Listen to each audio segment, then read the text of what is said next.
Assalamualaikum warahmatullahi wabarakatuh. Alhamdulillahilladzi ahyana ba'da ma amatana wa ilaihi nusyur. Asyhadu an la ilaha illallah wahdahu la syarika lah wa asyhadu anna Muhammadan abduhu wa rasuluh al-mab'uts rahmatan lil alamin.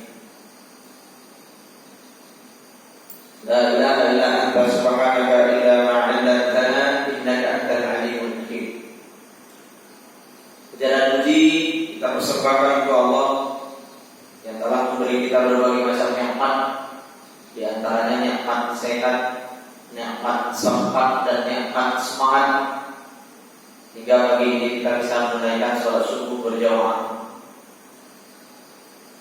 Nabi sallallahu alaihi wasallam menyampaikan, man shalla subha fi jama'atin faka'annama shalla al-laila kullahu. Siapa saja yang melakukan sholat subuh berjamaah, maka seolah-olah dia sholat sepanjang malam. Hadis sahih dari Imam Muslim. Salawat dan salam kita kirimkan bagi besar Muhammad sallallahu alaihi wasallam.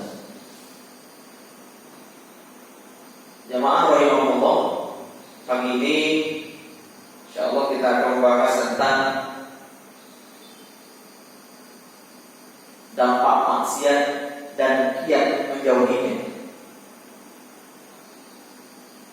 Kalau kita lihat di dalam kamus, maksiat itu dimaknai dengan dosa, kesalahan, kedurhakaan, dan pembangkangan.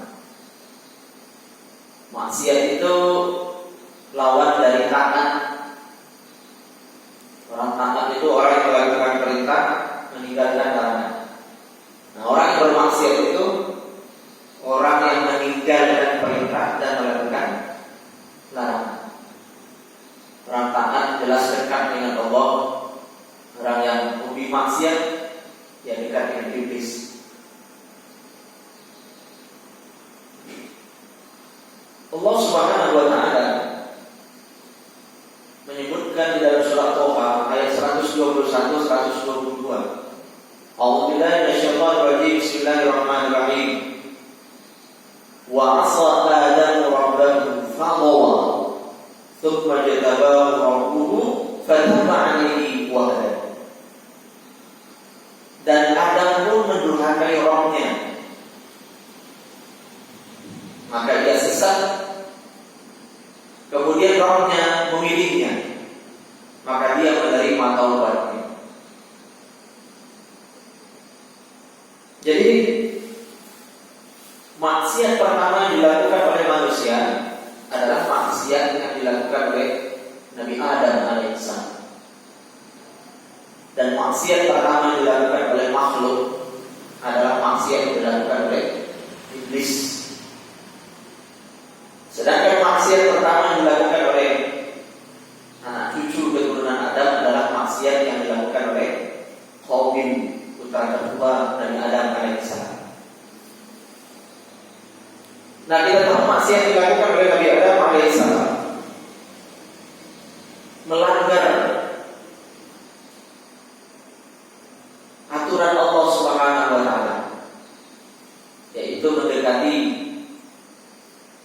pohon yang ada di surga, yang sering disebut dengan istilah syajaratul khuldi, pohon kekekalan, sebuah nama yang diberikan oleh iblis sebenarnya. Karena kalau Nabi Adam mendekati pohon itu, maka dia akan kekal di surga dan dia akan menjadi malaikat. Itu gangguan dan godaan yang disampaikan oleh iblis kepada Nabi Adam. Karena menurut iblis, Allah tidak pengen Nabi Adam itu kekal di surga dan menjadi malaikat. Wala taqrabu hadhihi syajarata fatakuna minadh dhalimin. Jangan kalian berdua mendekati pohon ini. Kalau kalian mendekatinya, maka kalian akan termasuk orang yang zalim. Tapi akhirnya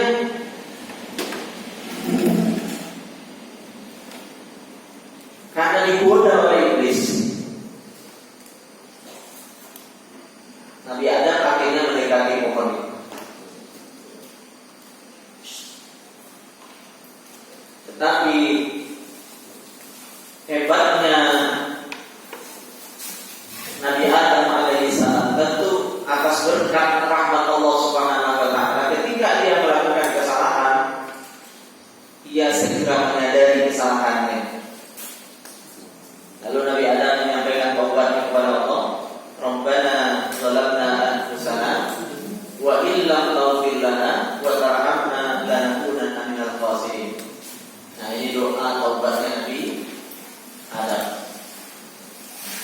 Ya Allah, sungguh kami telah menzalimi diri kami. Maka jika tidak Engkau ampuni dan Engkau rahmati kami, maka kami pasti termasuk orang yang zalim selamanya.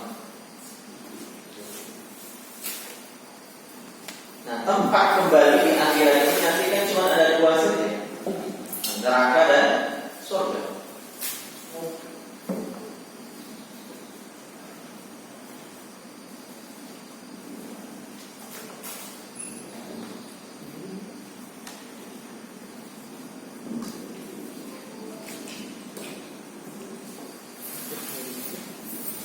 Ya.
Ya, Nabi SAW menyampaikan kullu bani Adam khata'un wa khairul khata'in at-tawwabun. Setiap anak Adam itu pasti berbuat salah, dan sebaik-baik orang yang berbuat kesalahan adalah yang bertaubat. Kullu di dalam hadis ini listighraq, mencakup semuanya, kecil, dewasa, tua. Jadi tidak ada yang luput dari kesalahan. Tapi sebaik-baik orang yang melakukan kesalahan itu adalah yang segera bertaubat. Coba Pak, sebaik-baik orang yang melakukan kesalahan itu adalah yang segera bertaubat. Hebat betul tak namanya. Jadi Allah Subhanahu wa taala memberi kesempatan sepuas-puasnya kepada semua manusia untuk kembali kepadanya. Jadi tidak ada yang tidak bisa kembali kepadanya. Syaratnya sederhana. Apa itu taubat?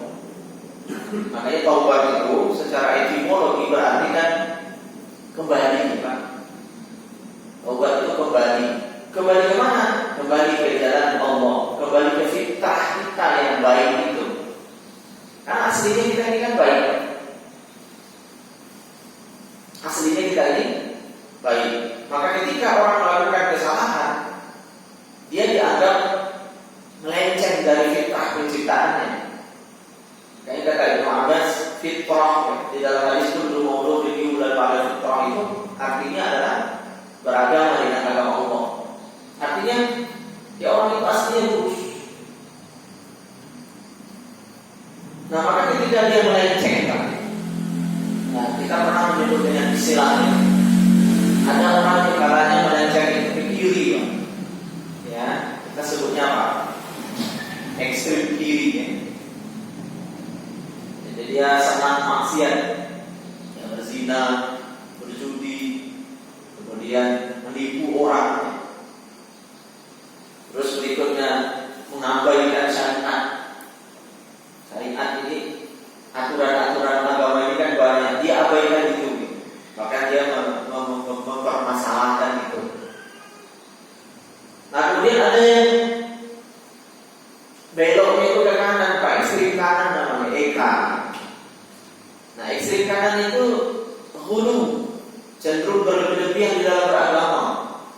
atau pemahaman penulis buku itu.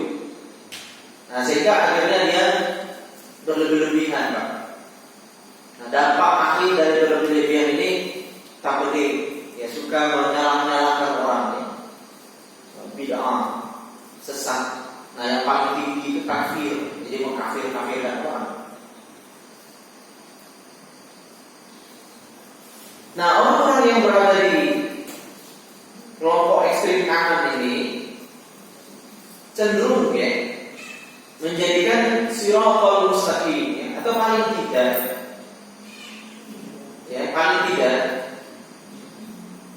orang ini menarik orang-orang yang berada di siratal mustaqim itu ke gang-gang sempit, nah, ke jalan-jalan tikus yang hanya bisa ditelusuri oleh kendaraan-kendaraan tertentu. Nah, bahkan mereka kadang mengklaim, ya, bahwa yang bisa sampai ke surga itu hanya orang-orang yang seperti mereka saja. Nah, yang lain tidak. Padahal ya banyak jalan menuju surga, ya.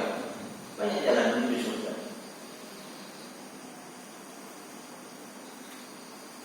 Nah, dua-duanya tentu sama-sama tidak bagus, ya. Kalau konsep utama Islam itu adalah tawassut, artinya jalan tengah, ya. Ini tidak ekstrem kiri, tidak ekstrem kanan. Ini terus saja berada di tengah. Jadi di jalan yang lurus yang disebut dengan as-siratal mustaqim. Nah, berikutnya dampak maksiat yang kita lakukan itu apa saja? Nah, di antaranya adalah hati akan keras membantu. Allah Subhanahu wa taala berfirman, "Kalla balagana 'ala qulubihim ma kanu yaksibun." Sekali-kali tidak demikian. Sebenarnya apa yang selalu mereka usahakan itu menutupi hati mereka. Jadi maksiat yang mereka lakukan itu menutupi hati mereka. Apa maksudnya maksiat menutupi hati? Dijelaskan oleh Nabi di dalam hadis riwayat Imam At-Tirmizi, di mana kata beliau, setiap kali seorang hamba melakukan dosa, nukitat fi qalbihi nuqtatun sauda, akan ada sebuah titik hitam di dalam hatinya.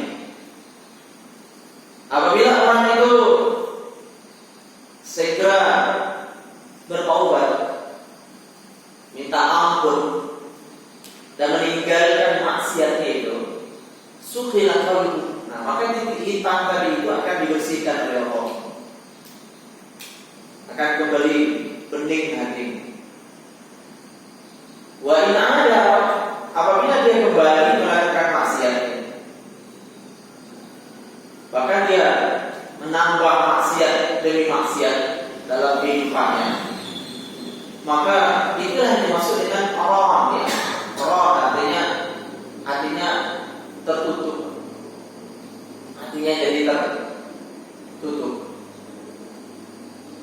Nah, maka kalau seandainya ada orang merasa, kenapa kok saya ini gampang marah gitu,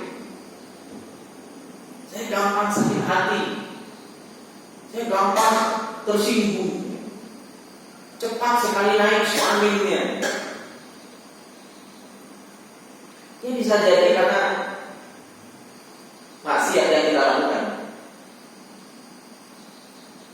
Nah, maka berdasarkan hadis Imam At-Tirmizi ini, segeralah, ya, nazar itu berlepas diri dari maksiat itu. Bagaimana caranya? Wastaghfar, istighfar, astagfirullahaladzim, ampuni dosa mataku ya Allah, ampuni telingaku ya Allah, ampuni lisanku ya Allah, astagfirullah. Nah, ini berikutnya buat apa? Ya buat kembali lagi fitrah kita yang baik, ya. Fitrah kita yang yang memang aslinya itu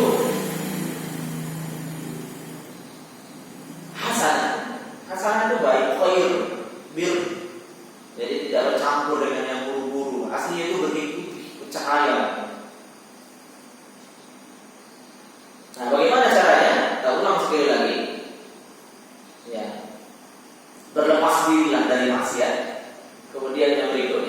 istighfar, kemudian bertaubat. Banyak-banyak istighfar. Karena Nabi SAW menyampaikan bahwa beliau sehari semalam itu beristighfar 100 kali. Inni la astaghfirullah mi'atan marratin kulla yawm. Jadi Nabi kita itu istighfar sehari semalam itu 100 kali. Nah, 100 kali di sini ada yang memahami memang dihitung 100. Ada lagi yang memahami banyak. Karena Nabi kita itu kan yazkurullah fi kulli ahyan. Nabi kita itu selalu berzikir dalam setiap detail waktu hidupnya. Jadi enggak ada waktu Nabi kita itu yang tersiar. Jadi selalu berzikir. Karena memang di dalam agama ini setiap aktivitas kita itu kan ada zikirnya ya. Masuk masjid, kemudian ketika ke kamar mandi, ketika mau makan, ketika pakai baju, ketika melepas pakaian, masuk rumah, semua ada zikirnya. Semua ada zikirnya. Nah, yang kedua, gelisah. Orang kalau maksiat gelisah. Di dosa itu bikin hati kita gelisah. Kayak kalau Bapak mulai merasa enggak khusyuk sholat, Quran kayak enggak nyaman, ya ajak duduk agak lebih serius supaya zikirnya banyak, kayaknya itu enggak betah. Ya, sholat jamaah masih mulai terasa berat. Ya, coba lakukan muhasabah. Jangan-jangan akhir-akhir ini ada maksiat yang kita rawat, artinya yang mungkin kita nikmati tanpa kita sadari ternyata itu maksiat. Ya. Seorang yang bermaksiat, walaupun dia merasakan berbagai macam nikmat, namun sejatinya hatinya merasakan kegundahan, kehinaan dan penyesalan yang mencabik-cabik hati.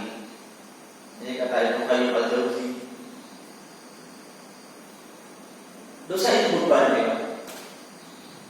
Dosa itu beban. Dosa ke Allah ataupun dosa ke makhluk. Maka ketika hablum min Allah kita terganggu, hati gelisah.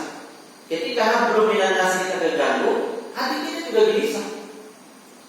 Maka ketika kita berkonflik dengan saudara misalnya, dengan tetangga, jangan dikira kita menang, Pak. Kita bisa menang misalnya, menganggap diri kita menang karena dia bisa kita permalukan. Tapi yakinlah, Pak, itu akan merusak kolbu kita. Tadinya kita nikmat banget ibadah, sekarang mulai tidak nikmat ibadah. Makanya Nabi Shallallahu Alaihi Wasallam hanya mentolerir masalah itu kan 3 hari ya. Layaknya lirajulin ayyahdiru akhahu fawqa sanati layali. Tidak boleh seseorang itu berkonflik, bermasalah, paling tidak tegur sapa dengan saudara muslimnya lebih dari 3 hari.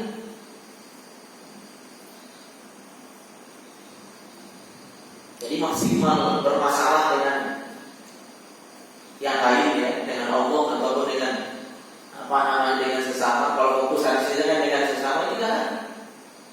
Habis itu kembalilah, taubatlah, banyak-banyaklah beristighfar, jangan dirawat. Nah, jangan sampai kemudian kita berpikir menang kalah dalam hal ini, Pak.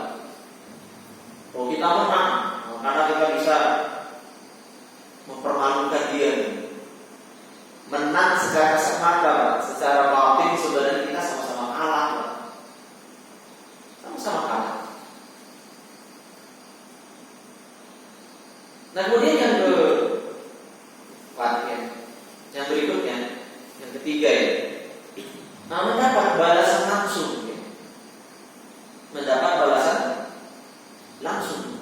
Jadi ada kalanya maksiat itu dibalas langsung oleh Allah Subhanahu wa taala.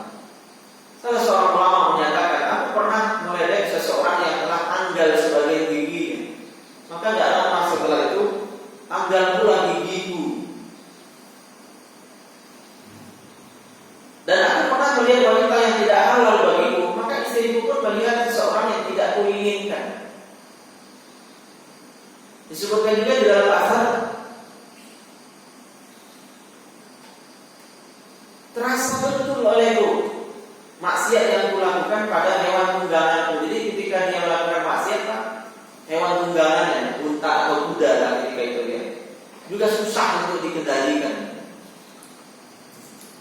Maka kalau Bapak merasa kok anak saya akhir-akhir ini suka emosi kalau saya suruh atau saya minta bantuan ini, kok istri saya akhir-akhir ini kayak jutek banget sama saya, kok keluarga besar saya akhir-akhir ini suka emosi sama saya. Nah, itu bisa jadi karena maksiat yang kita lakukan, Pak. Atau bisa jadi bapak yang jadi atasan di kantor ya. Kok anak buahnya sekarang beda betul ya sikapnya. Kalau selama ini santun, sopan, sekarang kayaknya mulai gunjingin kita di belakang. Mulai gak benar nih. Nah, itu bisa jadi karena maksiat, Pak. Maka kembalilah. Coba duduk manis nanti, perbanyak istighfar. Duduk manis, banyak istighfar. Coba duduk manis istighfar misalnya berapa, Pak? Berapa banyak?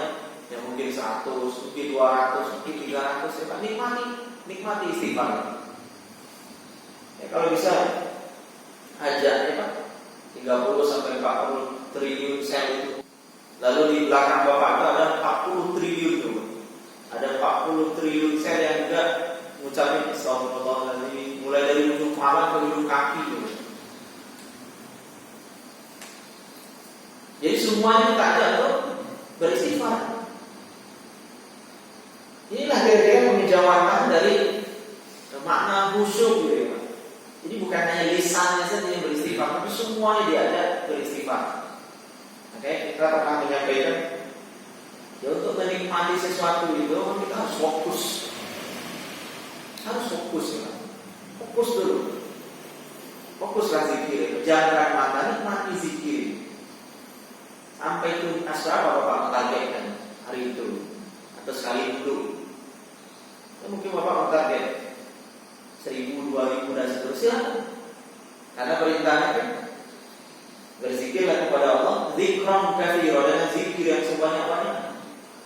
Jadi kalau dari umumnya terkait dengan zikir itu kan tidak dibatasi jumlah, kecuali pada zikir-zikir yang dibatasi oleh Allah dan Rasul. Habis sholat 33 ya udah 33 dengan ditambahin jadi 100. Subhanallah 33 ya udah 33. Tapi di luar itu ya silakan zikir yang lain. Nah, kemudian berikutnya memadamkan cahaya hati. Inna rajula la ya'malu al-hasanata fatakunu nuran fi qalbihi. Sesungguhnya ketika seseorang melakukan sebuah kebaikan, maka akan ada cahaya di hati ini. Ya, an-nur fi qalbi. Jadi hati ini bercahaya. Wa quwwatan fi badani, muncul kekuatan di tubuhnya. Akan tetapi wa inna rajula la ya'malu sayyi'at, ketika orang melakukan keburukan, takunu zulmatan fi qalbi, akan ada kegelapan di hatinya, wa wahnan fi badani, dan kelemahan di tubuhnya.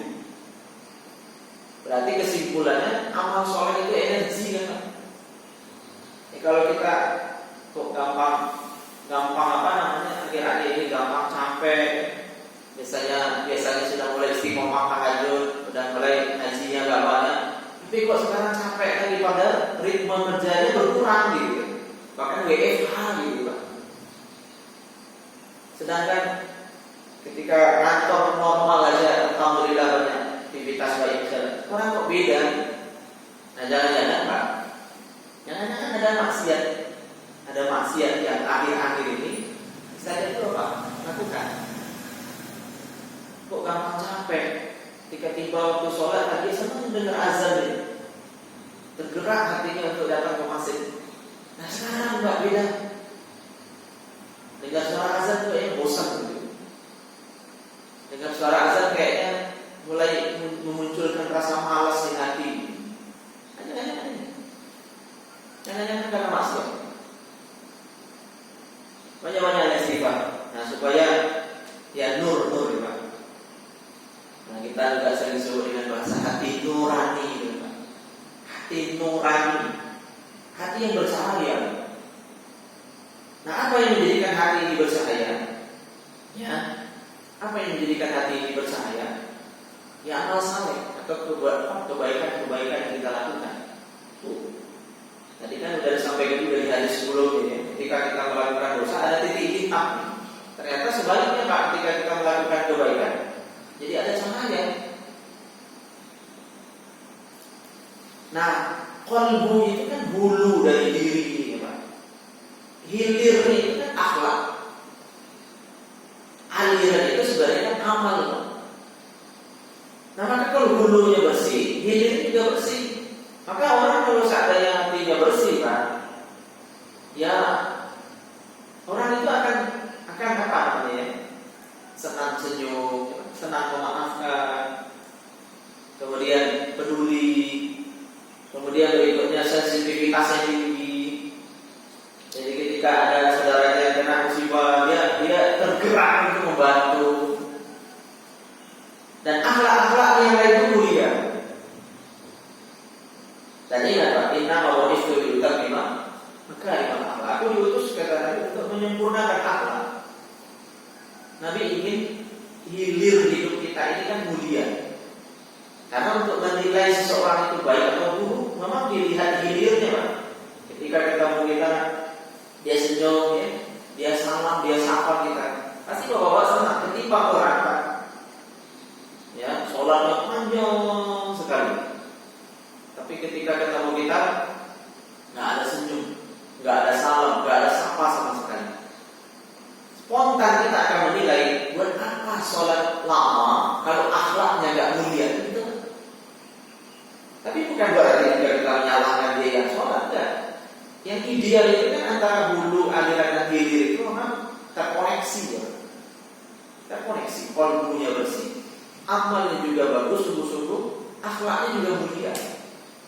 Itu kan yang kita harapkan itu. Karena memang yang terhubung dengan Allah Subhanahu wa taala itu kan qalbu ya. Karena Allah melihat ya hati dan amal kita. Nah, kalau manusia melihat akhlak kita. Makanya banyak orang yang ujung-ujungnya membuli seseorang ya, karena akhlaknya nggak mulia. Nah, berjilbab tapi akhlaknya nggak mulia misalnya, pasti dibully. Buat apa berjilbab kalau kemudian melakukan penyelewengan? Buat apa kemana-mana pakai baju apa? Baju takwa, atau coba lagi baju muslim, coba lagi baju koko, nama aslinya nih baju dari Cina kan sebenarnya. Tapi sudah jadi budaya taat lah. Jadi kalau kita pakai baju begini nih, itu kan lambang amal soleh. Nah, kalau baju batik itu biasanya lambang formal. Baju batik itu baju kondangan. Kayak bapak jarang kan pakai baju batik, ada sah-sah juga. Karena budaya kita, kalau di Jawa batik, bapak misalnya sholat kayak apa ke masjid ini pakai baju batik, ya kan tidak ada masalah. Tapi karena sudah terlanjur budaya di kita yang baju begini, Pak, menjaga bahagian dari ketaatan, maka orang kalau pakai baju ini kan diidentikan dengan orang baik lah, gitu kan, dengan orang baik. Nah maka muncul ya pernyataan-pernyataan dari para ulama ya. Nah, di antaranya misalnya Imam Malik pernah menasihati Al-Imam Syafi'i, ya. Imam Syafi'i itu murid dari Imam Malik. Nah, sesungguhnya aku melihat Allah telah menganugerahkan dalam hatimu cahaya, maka jangan engkau padamkan dengan berbuat maksiat. Imam Syafi'i itu cerdas betul ya. Ilmu fis sudur, la fis sudur. Ilmu itu di dalam dada, tidak di dalam tulisannya. Nah, kalau kita ini kan ilmu kita, ya rata-rata ini Pak. Nah, kita kan di dalam tulisan, kita nggak benar-benar paham dengan baik ilmu-ilmu tentang agama ini. Makanya kita butuh referensi, butuh rujukan. Nah kalau Imam Syafi'i kan nggak begitu. Dia kalau taklim gitu, taklim bersama mu'alif, ketika bertalaki kita tadi semua kok, itu beliau kan nggak mencatat sama sekali Pak. Sementara yang lain kan sibuk mencatat. Nah kalau sekarang kan kita tinggal buka Google dari hadis tentang apa. Kalau dulu kan bisa begitu. Sampai suatu ketika Imam Malik memanggil beliau sebagai guru yang mungkin tersinggung juga ya. Tersinggung juga. Semuanya nyatat gitu ya. Ada satu murid yang nggak nyatat. Dipanggil oleh Imam Malik. Lalu ditanya, setiap kali taklim saya tidak pernah melihat kamu mencatat apa yang aku sampaikan. Sementara yang aku sampaikan itu adalah qala Allah wa qala Rasul yang harus benar-benar pas, nggak boleh berubah Pak. Walaupun ada riwayat makna, tapi memang Imam Malik pengen murid-murid itu hafal ya, kita muwaffaq. Tapi apa jawaban Imam Syafi'i? Wahai guruku, bukan aku tidak mencatat, tapi semua yang kau sampaikan dari awal sampai akhir, aku sudah menghafalkan dengan baik. Akhirnya Imam Malik penasaran, disuruh kan Pak dites. Coba sebutkan hadis nomor sekian, kita pelajari pada pertemuan kesekian. Dibaca ini Pak. Sampai semua yang diajarkan Imam Malik itu dibacakan oleh Imam Syafi'i tanpa melihat catatan. Nah disitulah kemudian Imam Malik benar-benar salut dengan muridnya ini, dan sejak itu dia menjadi murid spesial di Hanafah itu. Jadi memang ada orang-orang yang dianugerahkan kecerdasan luar biasa oleh Allah Subhanahu wa taala. Nah, di antaranya adalah Imam Syafi'i. Dan nasihat beliau, jangan padankan ya nur di hati itu dengan berbuat maksiat. Maka kalau anak bapak sudah mulai menghafal Quran ya, dan alhamdulillah sudah dapat 2 juz, 3 juz, 4 juz ya, tolong diingatkan selalu, nah jangan maksiat. Maksiat anak-anak muda itu ya melihat gambar-gambar yang tidak seharusnya dilihat. Itu akan menggurus hafalan yang sangat cepat. Karena kata Imam Qayyim al-Jauzi, kebaikan dan keburukan itu tidak mungkin menyatu dalam satu wadah. Beliau menyebutnya secara spesifik Pak, musik. Ya, nah anak kita mungkin sebagian senang sekali menghafal musik, 100 lagu, 200 lagu ya. Nah di sana bersama dia menghafal Quran juga itu susah untuk nyatuin. Apalagi kalau yang lain-lain lebih buruk. Nah, kita tidak mengatakan musik itu haram secara mutlak. Ini maksudnya kan banyak anak muda sekarang Pak lagi belajar tuh dengerin musik pakai headset. Nah, katanya sih mengaktifkan otak kanan, menseimbangkan kayak antara otak kanan dan otak kiri. Nah, otak kiri itu kan eksak. Nah, dia akan mengingat angka-angka ya, dan segala sesuatu yang berhubungan dengan memori ya Pak, hafalin lah gitu. Nah, sementara otak kanan itu katakan yang berhubungan dengan apa? Dengan apa? Dengan emosional ya. Dengan emosional. Maka supaya kemudian yang dihafal itu ingatnya lama, maka baiknya disertai dengan apa? Dengan musik. Nah, sehingga akhirnya banyak orang yang belajar itu sambil dengerin musik. Nah, ujung-ujungnya apa yang terjadi Pak? Yang hafal musik, lagunya yang hafal, ilmu yang dipelajari tadi malah nggak hafal. Nah, maka harus satu fokus kan? Harus fokus. Banyak juga teman-teman yang menghafal 30 juz akhirnya berantakan ya, karena ya godaan maksiat. Nah, kemudian berikutnya, sesungguhnya ilmu itu cahaya, dan cahaya Allah tidak diberikan kepada pelaku maksiat. Ini juga nasihat dari guru Imam Syafi'i yang bernama Imam Waqid kepada beliau. Syakautu ila rabbi suha hifzi. Satu ketika aku mengadukan buruknya hafalanku kepada Imam Waqid. Fa arsyadani ila tarkil ma'asi, lalu dia menuntut maksiat sambil mengatakan, ketahuilah bahwa ilmu itu karunia. Jadi ilmu itu karunia dari Allah. Wa fadlullahi la yu'tahu 'asin. Dan karunia Allah itu tidak dianugerahkan kepada pelaku maksiat. Dan sejak itu Imam Syafi'i meninggalkan maksiatnya, dan beliau menjadi salah satu alim terbesar di kalangan umat Nabi Muhammad SAW. Nah, kemudian berikutnya, ia dibenci makhluk.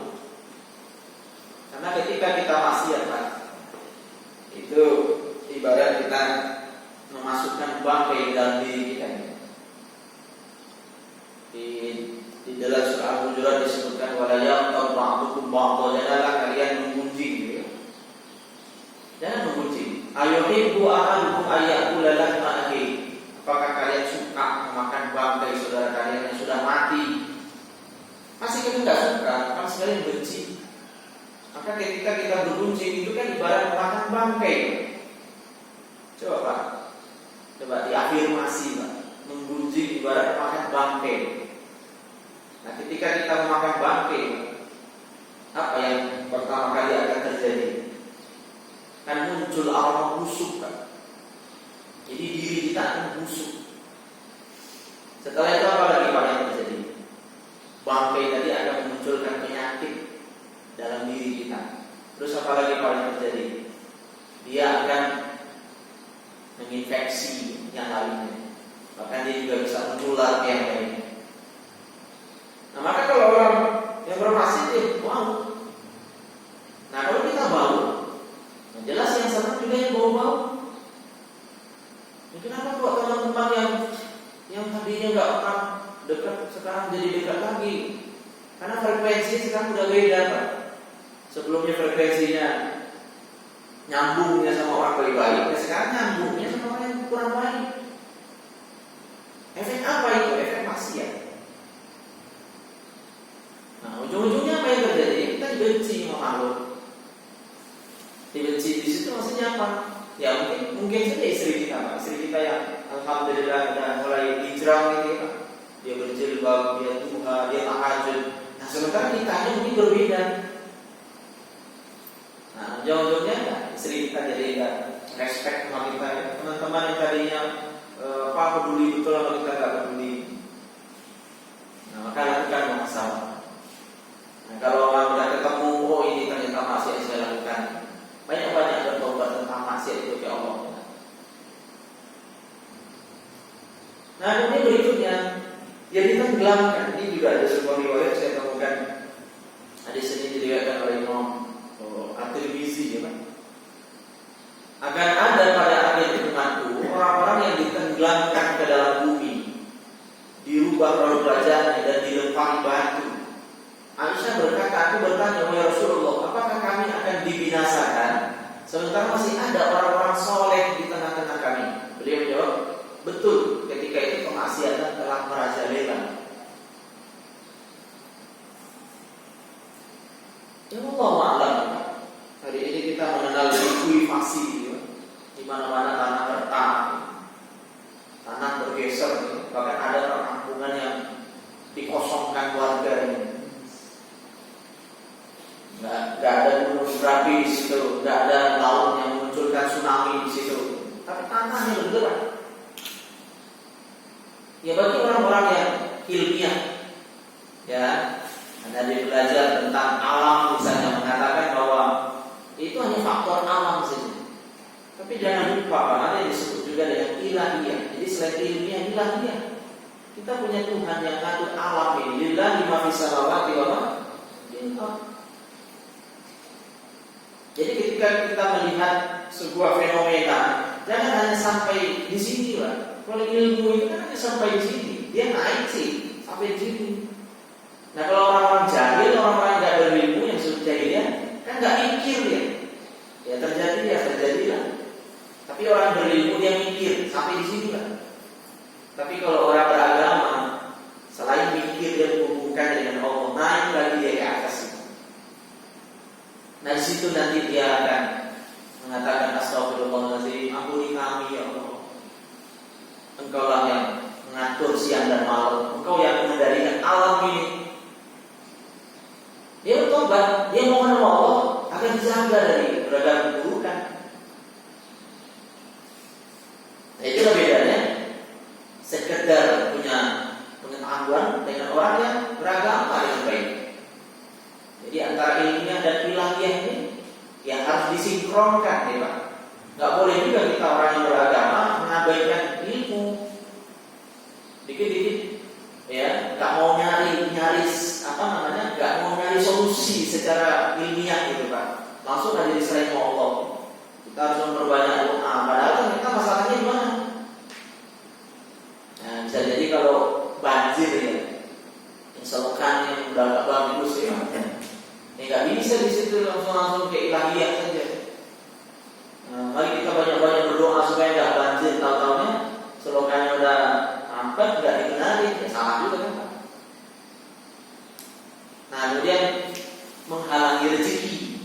Sesungguhnya seseorang hamba benar-benar terhalangi dari rezeki disebabkan karena dosa yang dia lakukan. Oke, Bapak-bapak, pernah dengar ayat "Waman a'rada an dzikri fa inna lahu ma'ishatan dhanka wa nahsyuruhu yawmal qiyamati a'ma." Siapa saja berpaling dari peringatanku, maka sungguh ya akan kami benar-benar berikan kepada kehidupan yang sempit, ma'ishatan dhanka, dan kami akan bangkitkan nanti dia pada hari kiamat dalam keadaan buta. Jadi kehidupan yang sempit itu ya berhubungan juga dengan maksiat yang kita lakukan. Kayak kalau kita ingin rezeki kita dimudahkan oleh Allah, pintu-pintu rezeki kita dibukakan sebanyak-banyaknya dan seluruh-seluruhnya oleh Allah Subhanahu wa taala, ya bersihkan diri kita dari maksiat kita. Ajak istri dan anak-anak kita juga untuk kembali ke Allah. Banyak-banyak beristighfar. Kalau perlu sama-sama ini Pak, sama-sama saling mengingatkan ya. Agar rutin beristighfar. Nah, bagaimana caranya? Rutin baca zikir pagi sore. Download di Play Store ya Pak, zikir pagi sore atau Al-Maksurah. Ikutin saja Pak. Misalnya di situ dituntun ya, baca subhanallah walhamdulillah wala ilaha illallah wallahu akbar 100 kali pagi, 100 kali sore misalnya. La ilaha illallah wa la syarika lahu walhamdulillah wa yu'minu bisa ditulis 10 kali atau 100 kali, atau Allahumma anta rabbi la ilaha illa anta dan seterusnya. Itu aja kita dawamkan pagi sore, luangkan waktu ya, jangan tunggu waktu luang, luangkan waktu kan. Nah, kalau saya yang punya apa namanya Pak, ya punya resolusi juga di 2021, baca zikirnya habis subuh sama habis sholat asar. Dulu saya kadang nggak istiqomah, kadang habis asar, kadang malah seringnya habis maghrib gitu. Nah, sekarang coba Pak, habis asar. Jadi sebelum bapak-bapak beraktivitas, mungkin istirahat apa, pulang dari kantor, dulu sekitar 10 menit. Pejamkan mata, nikmati dulu zikir sore ini. Kalau bisa sampai hafal Pak, urutan-urutan ini. Nah, baru setelah itu pulang-pulang deh. Ya, kalau kembali beraktivitas kita udah selesai.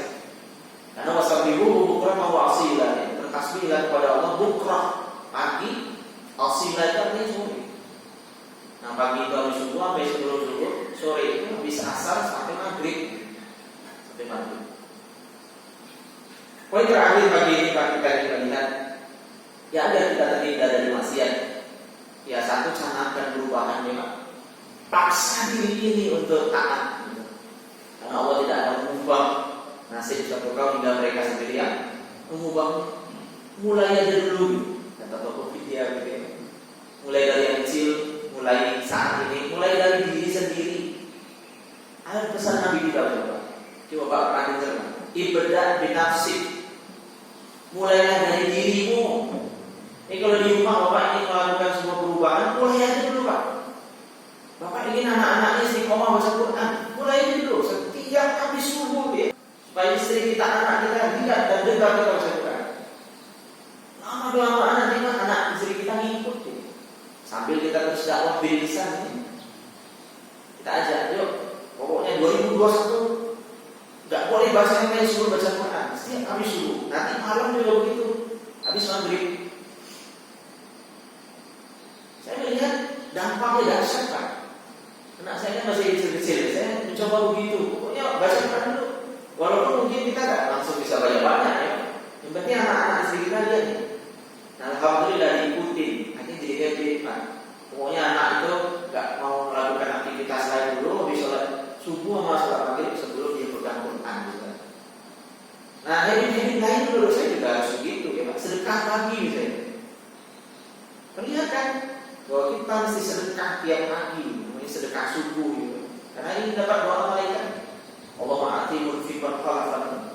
Setiap habis sholat subuh kita sedekah. Nanti anak-anak kita ngikutin ya. Nah yang kedua, ya taubat. Sering disebut dengan istilah taubat dan nasuha. Taubat yang semurni-murninya. Kita bertaubat itu kepada Allah. Kita rendahkan diri kita serendah-rendahnya di hadapan Allah. Lalu kita tinggikan harapan kita setinggi-tingginya ke Allah. Ya alladzina amanu tubu ila Allahi taubatan nasuha. Nah yang ketiga, sadari Allah Maha melihat. Bapak lihat di akhir ayat ini, Anallaha sami'un basir. Allah itu Maha mendengar lagi Maha melihat. Allah itu Maha mendengar lagi Maha melihat. Maha. Jadi gak ada yang luput dari pendengaran dan penglihatan Allah. Maka yang mudah-mudahan rasa ini nanti masuk ke dalam hati kita yang paling dalam dan muncul sebuah kesadaran dia ya. Saya nggak mau melakukan ini kan Allah tahu, Allah melihat saya. Bayangkan ya, kalau ada CCTV di sebuah tempat, orang kabarnya mau selingkuh di situ ya, apalagi zina. Nah, kenapa orang melakukan perselingkuhan dan perzinahan? Karena dia merasa nggak ada yang dilihat, nggak ada orang yang dia kenal melihatnya. Berarti di saat itu imannya lagi mana? Makanya disebutkan la yazni zani. Orang itu nggak mungkin berzina wa huwa mu'min di saat imannya itu benar-benar ada. Maka kalau orang mati berzina saja mati udah tidak beriman. Banyak kejadian seperti itu ya. Mati dalam keadaan maksiat. Mereka apa? Takutlah kepada neraka. Takutlah kepada neraka. Yang bahan bakar itu manusia dan batu. Bahan bakarnya manusia dan batu. Gak lama sih di neraka cuma 5 hari. 5 hari di sana kan sama dengan 5.000 tahun Pak. Kita mau capek 5 menit, apa mau capek 5.000 tahun nanti? Coba lihat anak-anak muda kita. Berat banget untuk sholat 5 waktu itu. Capek sekali dia. Bahkan kita memfasilitasi anak kita untuk maksiat. Apa maksudnya memfasilitasi anak untuk maksiat? Kita kasih dia AC Pak, tapi tidak kita bangunin dia sholat subuh. Sampai akhirnya dia siang bangun tidak sholat subuh. Kita santai aja. Itu kan sama aja kita merelakan anak kita nanti masuk neraka. Loh kok bapak ngomong gitu? Quran yang bilang masalah fi saqar qalu lam nakun minal musallin. Apa yang menyebabkan kalian masuk ke dalam neraka saqar itu? Qalu mereka yang di neraka saqar itu menjawab lam nakun minal musallin. Dulu kami enggak sholat. Ini surah Al-Mudaththir ayat 42 43. Jadi udah pasti masuk neraka dong? Pasti tidak. Tapi diancam ini karena Allah itu Maha Penyayang. Tapi jangan selalu mendahulukan giliran anak kita sedang bermaksiat. Allah itu kan mampu lagi Maha Penyayang. Biarin aja dulu, mudah-mudahan Allah ampunin. Iya kalau dia nanti bertobat. Dan kita kan juga dulu begitu. Kan kita bicaranya juga baru-baru kemarin aja. Akhirnya dia dijadikan standar untuk dakwah itu boleh. Kita kan harus menjadikan standar utama kita itu kan Allah. Jangan kemudian amal orang dijadikan standar. Lihat itu jilbab, mau sekolah di madrasah, ya zina juga.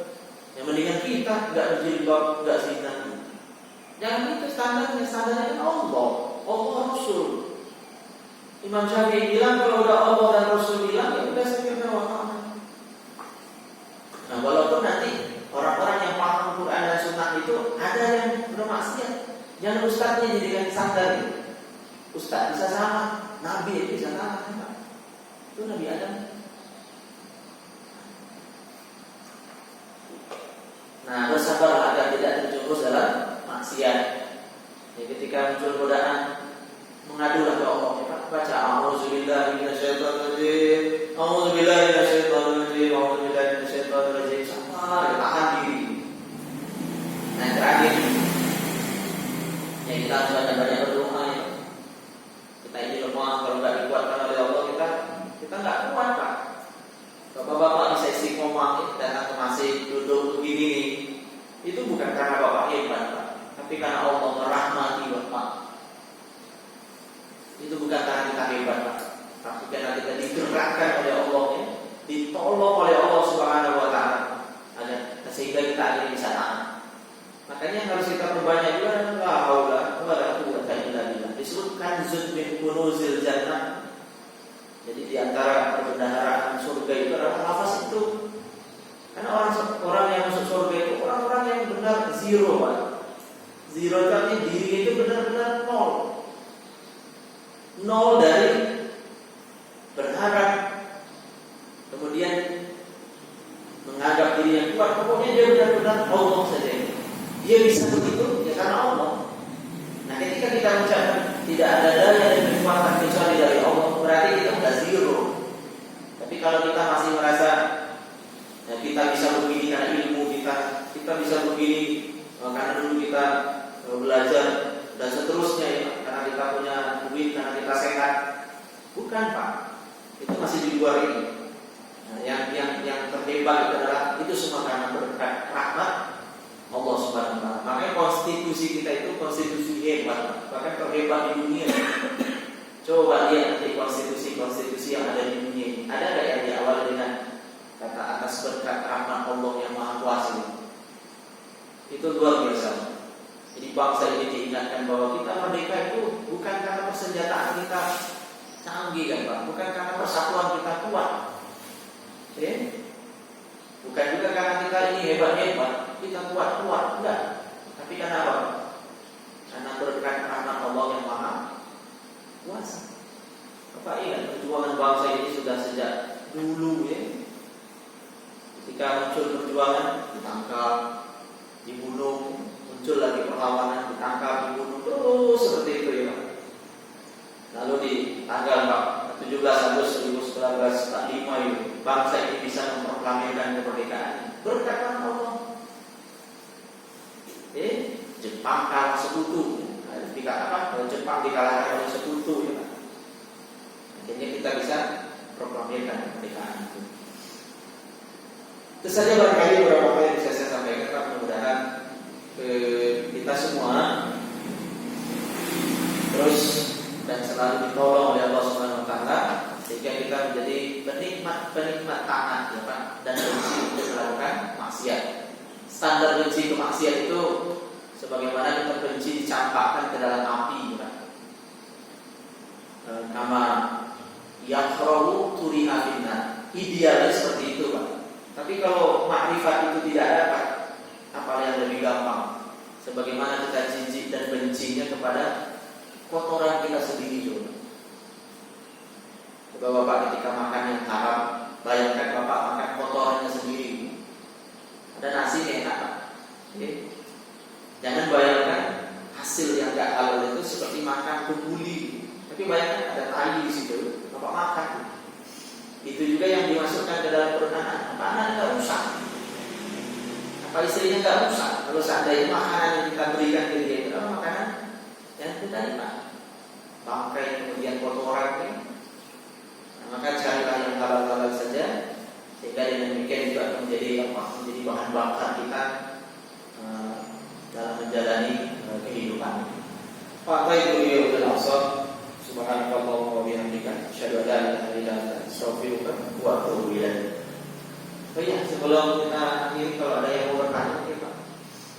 Ada yang mengganjal, kalau ada yang penasaran silakan. Kalau tidak ada, berarti kita cukupkan. Jadi sambil bisa nggak ada good morning, sambil duduk kalau nanti ada yang dibincangkan. Assalamualaikum warahmatullahi wabarakatuh.